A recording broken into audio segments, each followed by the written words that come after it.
Are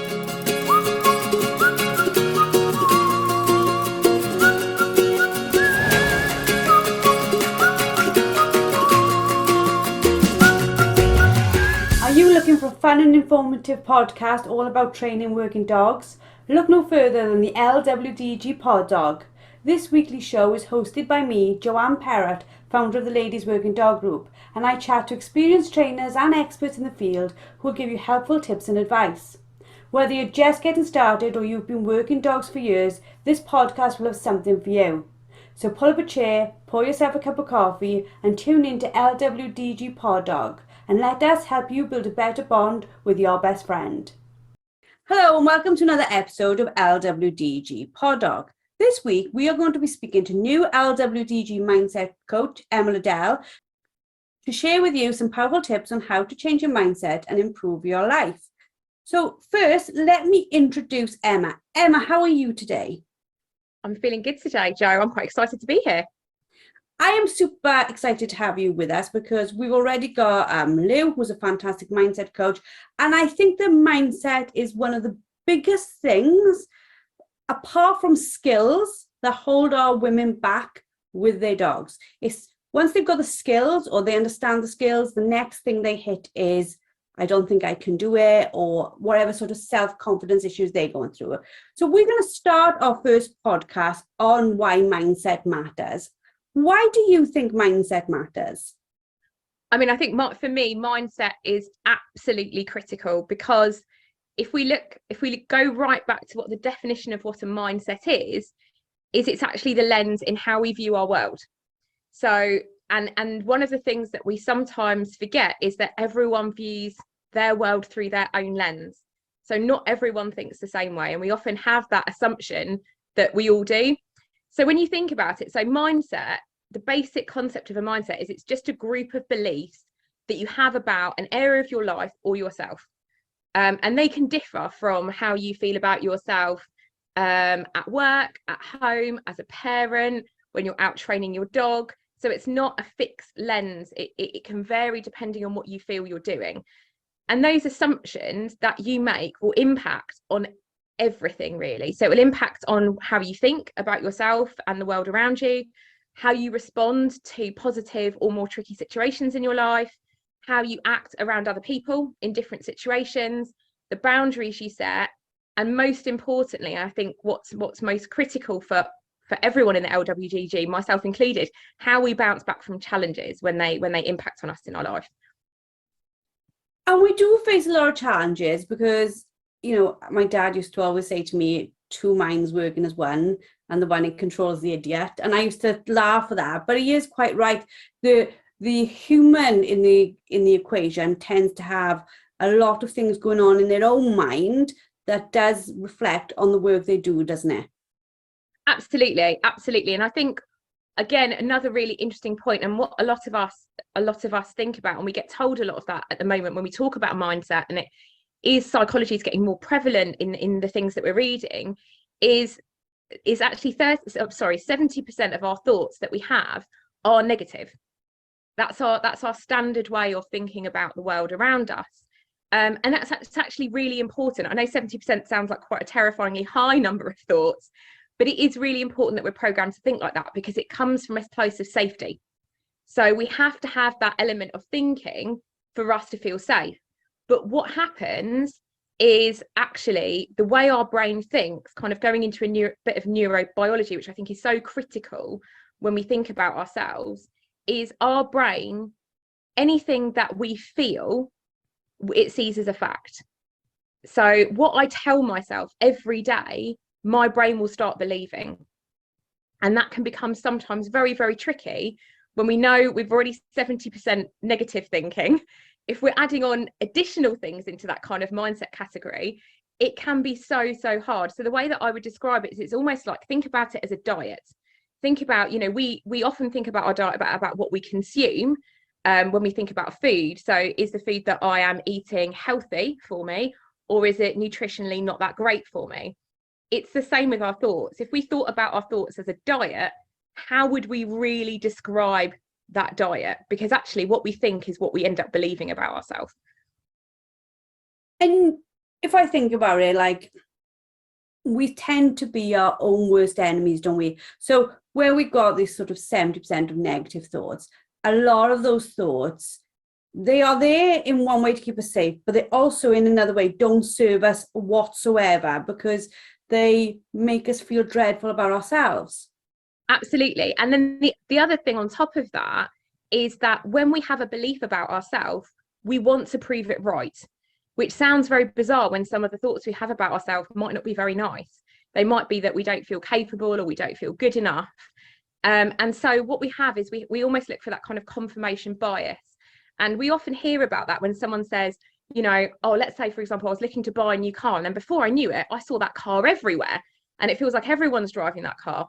Yeah, because you've got that confirmation bias. You're looking for that specific make or model of car. And we have the same for our thoughts. So we often can discount the positive or disqualify the good things we're doing. And what we do is we start fixating on the things that maybe didn't go our way. And I think that's really, really critical with dog training in total, because when we come back from doing a session with our dogs, it's really easy for us to think about the 3 things that our dog maybe didn't do so well, and either thinking about the dog or what we did to potentially for the dog to not understand what we were asking of it, and then to discount almost the whole session of being a failure or not very good, or us not being good as a dog trainer. And then what we are believing about ourselves tends to, I think sometimes if I've got that feeling that, oh, this session isn't going to go good, literally that session doesn't go good. What I set out believing at the beginning of the session is pretty much how that session will go. Absolutely, absolutely. And part of that might be the confirmation bias. And part of it might be that negative thinking is subconsciously impacting our behavior around our dogs. So when we think about it and we go right back, we used to have a belief that things were fixed in our brain by the age of about 7 or 8. That kind of the stability of our world and how we viewed ourselves was fixed by that point. And that was very popular kind of 20, 30 years ago in psychology.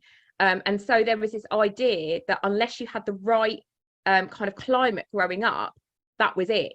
And we know now, luckily, due to kind of neuroscience, that we have plasticity in our brains. We call it neuroplasticity, where we can learn and grow. So it throws that concept out of the window. So it means that actually, even if we have had that mindset for a period of time, which might have felt almost embedded in us, we can change it. So it goes back to that old principle of neurons that fire together, wire together. So if I keep thinking, I don't know, I am not very good at my job, or I am not very good at training my dog, that if you think about it like a highway, or I often describe it to people as laying down a thread in a rope. Now, once I've laid down 50, 60,000 threads, that's a very, very strong rope that I'm going to have to break. But actually, if I start changing my mindset to thinking that actually, do you know what? I can learn and I can grow from whatever I do with my dog, that lays down a new kind of strand in a rope in a different direction. And so actually we can rewire our brain and we can change our mindset. So one of the things that I say to people is, you can't control your life. I can't control all of the external factors, and I can't even to some degree control what side of the crate my dog wants to get out of in the morning. But what I can do is control my mindset about that and how I view it, which will help me in the longer term. So when we're talking about our mindset and this concept, or, you know, is our mindset fixed, or can we have a growth mindset? What is the difference there for people to understand how they can change their thinking? Absolutely. So a fixed mindset is where we often have a belief that intelligence is set. And that can sometimes get bred into us through schooling, of that, depending on how well we did academically, depending on what set we were put in for certain things, even potentially by our parents or people around us, saying that actually our intelligence gets fixed at a certain level and that I am therefore only capable of doing these things.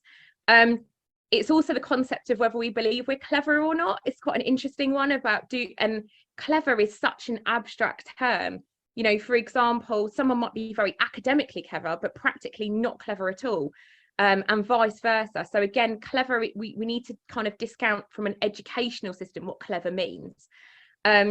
Also, people with a fixed mindset generally are very fearful of failure, about what that means. And so as a result of that, they are much, much more unlikely to put themselves forward to trying new things, and whether that is trying a new hobby or interest, or putting themselves further in their career, or actually trying something different with their dog. It could be anything.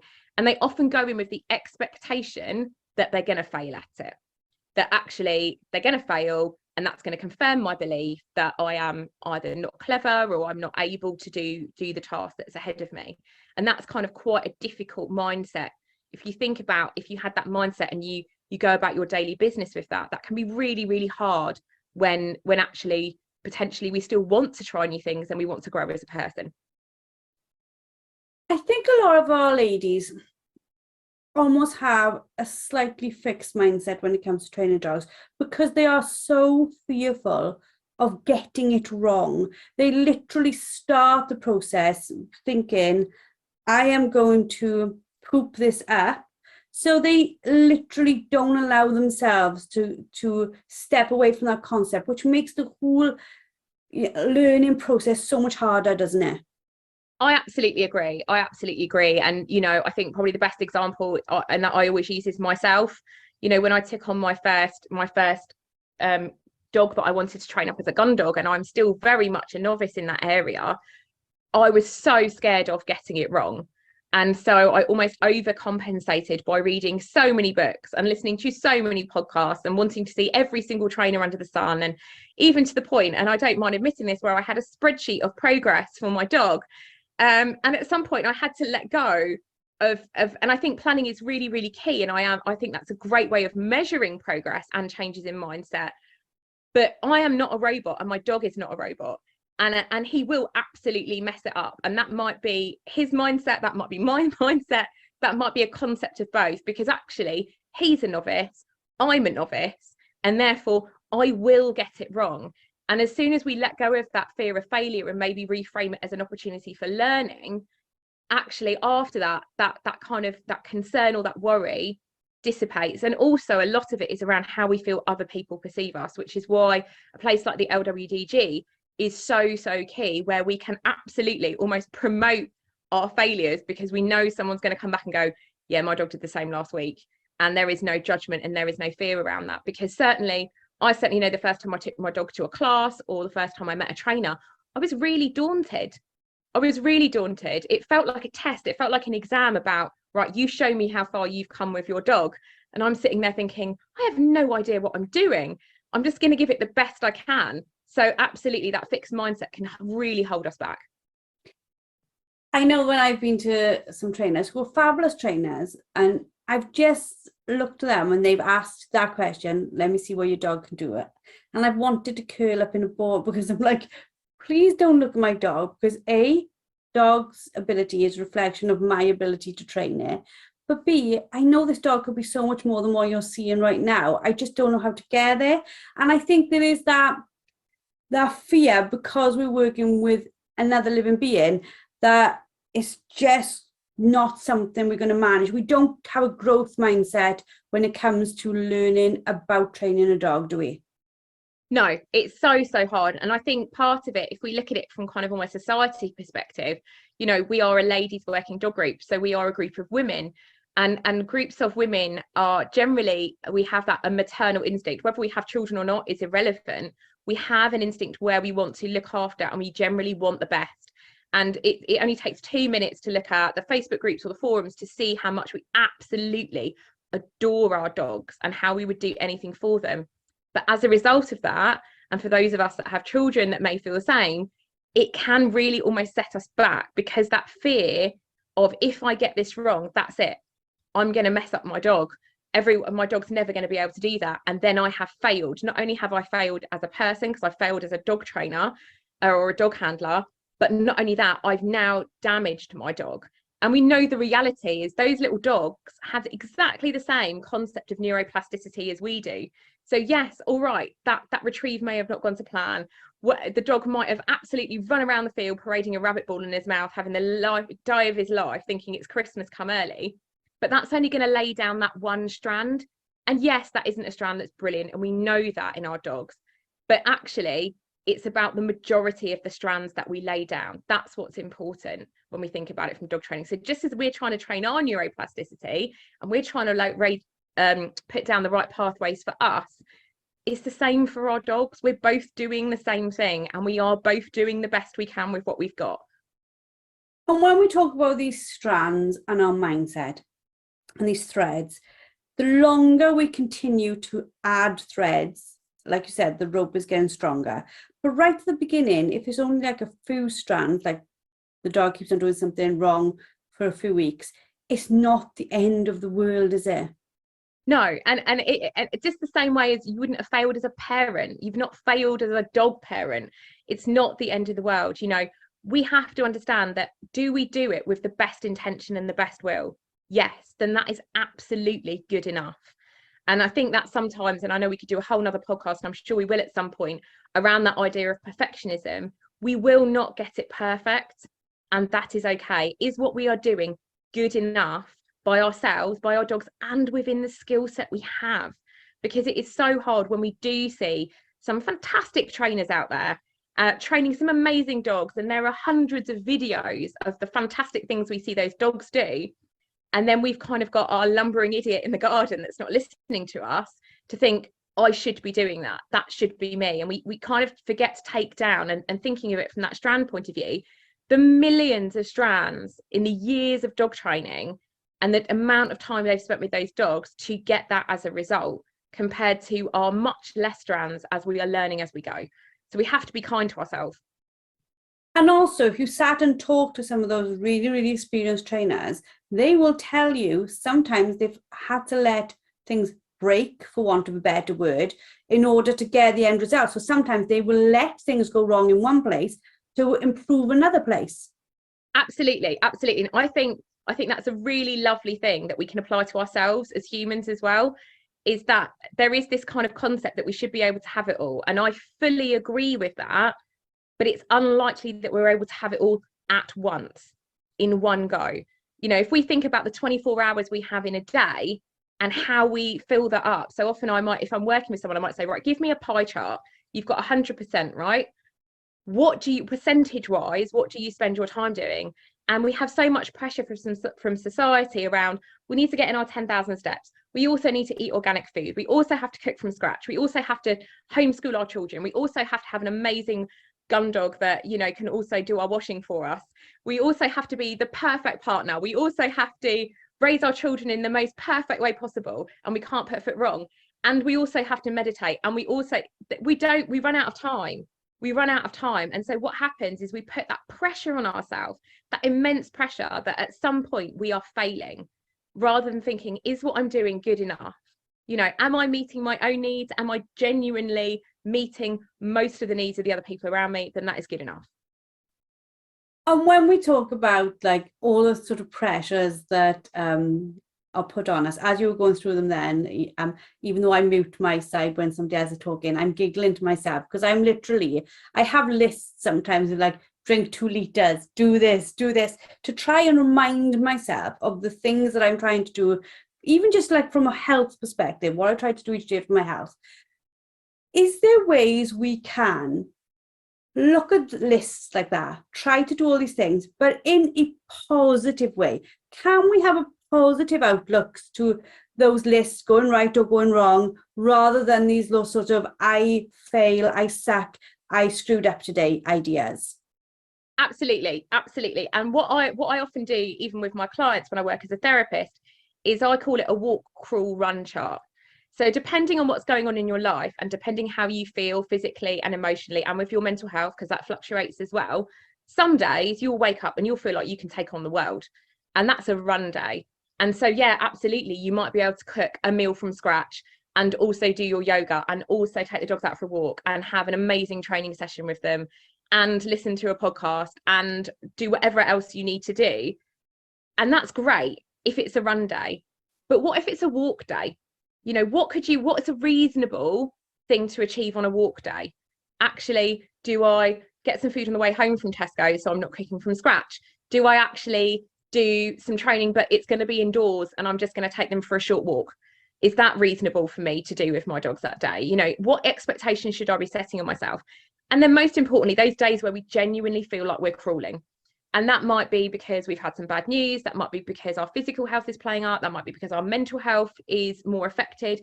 That might be just because we're going through a really, really stressful point in our life. And actually, crawl is all we can do. So that might just be, do you know what? Are the dogs fed? Are they watered? Have I given them some entertainment? Have I given them some kind of enrichment and stimulation? Have I fed myself? Have I managed to wash myself? Have I done a tiny bit of house? Then that's all I can do today.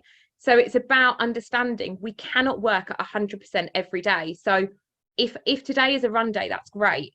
If today is a walk day, I need to change my expectations of myself on those days. And if that day is a crawl day, actually what I need to do is look after myself. That needs to be my main focus. And it can be hard. Like, I know for me, before my brain tumors, I was incredibly hard on myself work-wise. If I wasn't working, I've been brought up in a family with self-employed people who my dad worked literally 20 hours a day. So he'd never said that I had to have that ethos, but I lived in that ethos. So if I wasn't working, what was I doing was my mindset. So after my operations, and then I got brain fog, where the days when I really, well, I can't even crawl, like sometimes not get out of bed. They were hard for me to be kind to myself enough to say, this is a day when the best I can do, like you just said, is potentially have a shower and watch TV. That is all I'm going to manage today. And I think people tend to be so hard on themselves that they don't allow for this balance, do they? No, absolutely not. And I think part of that is that society pressure that we place on ourselves. And again, there is this concept that women should be able to have it all. And I think that's great. And I'm not against that in any way, shape or form. And we should have opportunities to have it all. But that doesn't mean we can do it all. And it puts a really, really unrealistic pressure on ourselves. So the bit that I would also say is, you know, what is your mindset when you talk to yourself? Is it one of kindness? Are you saying nice things? And if you don't know, almost say those things out loud and pretend you were saying that to your best friend. And if you are shocked with what you're saying to your best friend, you're probably not being very kind to yourself in any way, shape or form. So is there a way that you could reframe that? If your friend was in your situation, what would you say to them? You know, would you be telling them that they should be doing more, or they should be working harder, or they should be able to do what? Chances are it's not that. Chances are you are going to be sitting there going, you need to look after yourself. And we are in a culture where we are so busy and our time is so few and far between that we forget about self-care. Self-care gets seen as a luxury, and that's not the truth. Self-care has to be a necessity for us to survive in today's world. And we often think self-care is, you know, a nice lavender bath and a gin and tonic or whatever else, or going to a spa for a weekend. And absolutely, don't get me wrong, those things all sound absolutely lovely, but we can't necessarily fit that in today's world every day of the week. So we have to be really clear as to what is self-care. And for everyone, that is different. You know, for me, self-care might be making sure that I go to bed at a reasonable time.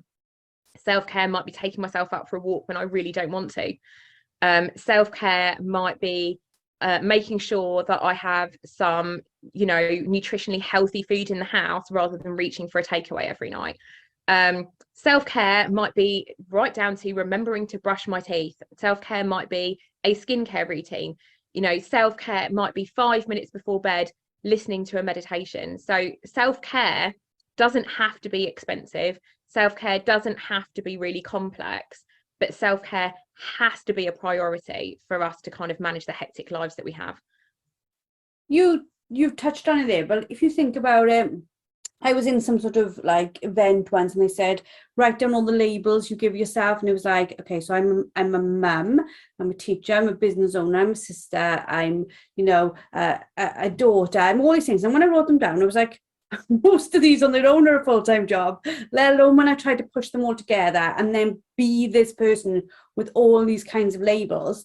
So for people who are like listening to this and like, actually everything that they say, it makes sense, I'm wearing all these labels, I'm not doing the things I want to do, I'm being harsh on myself, I really want to have this idea of a mindset that can cope and is positive and is growing all the time.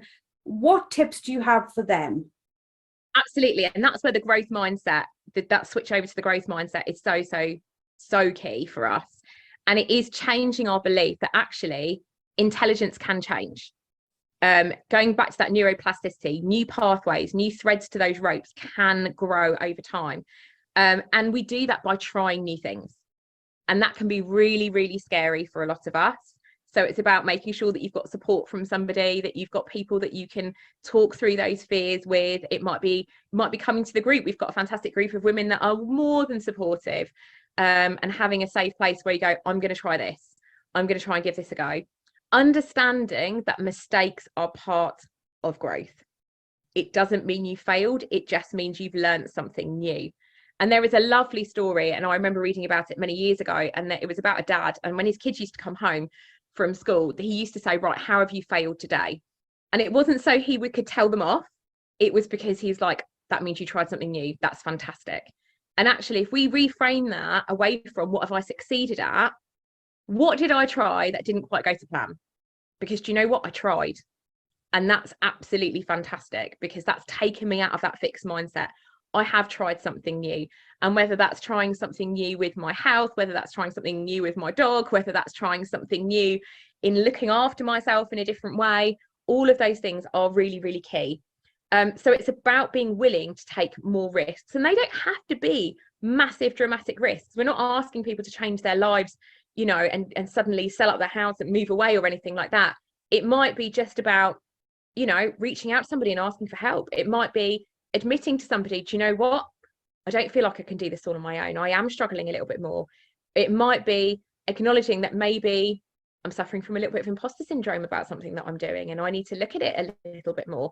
So really, really think about those things in a different way. And again, when that little voice that creeps in, that little voice that we all have, when we get given an opportunity to, where we go, I can't. And I can't is a word that I don't like, the word can't, because actually I'm always like, okay, what's behind that? Because often the reality is, and we don't like saying this out loud, instead of saying I can't, try saying I'm choosing not to. So let's say, for example, someone's going for a working test and they go, no, I can't do a working test with my dog. And I go, okay, hang on, stop. Why can't you? Well, I can. I'm choosing not to because I'm scared I'm not going to be very good. Or I'm scared that I'm going to do something wrong and everyone's going to laugh at me. Or I'm scared. Okay, well, we can work on all of those things. It's not that you can't do it. It's right now the fear is too big. So what can we do to reduce the fear, which then means you're going to give it a go? So I would always say to people, do you know what? Instead of saying I can't, say in your head, I'm choosing not to. It will make you feel really uncomfortable. No one likes saying that.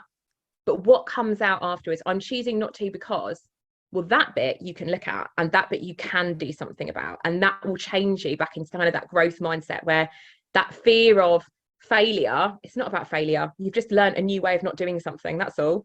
So you haven't failed at it. You've just gone, well, that hasn't worked. What else can I do? How can I adjust that? So really, really think about that I can't and I'm choosing not to break down those barriers that we set ourselves up for.